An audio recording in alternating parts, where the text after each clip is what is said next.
Hi, how are you? So we're a year now in government pretty much, and it's been a very exciting 12 months. So this time last year when the new government was formed, the very first thing we did was set up this new department that I'm assigned to, the Department of Further Higher Education, Research, Innovation and Science.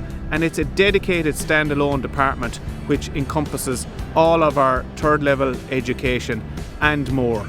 And I just want to highlight some of the highlights of the year. So we've revolutionised apprenticeships. We've published the Apprenticeship Action Plan with some really ambitious targets in there. We want to double the number of apprenticeships. We want to mainstream them right into the centre of our further and higher education landscape. We want to bring more diversity and more gender balance and more social inclusion. And we also want to expand the offering of apprenticeships. We have 18 more in development at the moment, and we have about 60 on the books at present. We're doing some other exciting work in the area of universities. We're establishing a network of technological universities right across the regions throughout our country. So we've got the Southeast progressing, we've got the Midwest and Midlands progressing, we've got the Connacht Ulster Technological University progressing. We have one in Dublin and we have one in the Southwest, the Munster Technological University.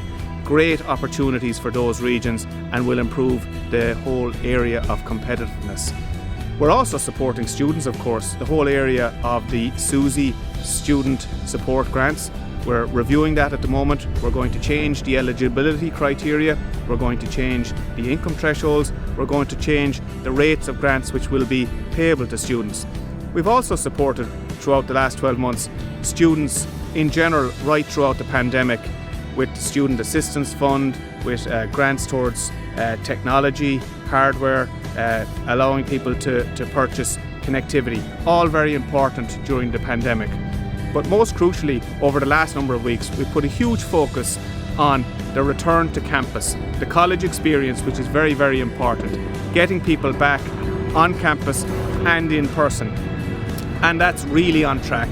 Everybody has bought into it, and we will see pretty much college back in normal times next September. The college experience will be back, so gone will be the days where a student will be doing and experiencing their college from the kitchen table via Zoom or via a Teams conference. So all of that has been a very, very busy 12 months, and we're going to keep it going for the next 12 months and for the remainder of the term of this government.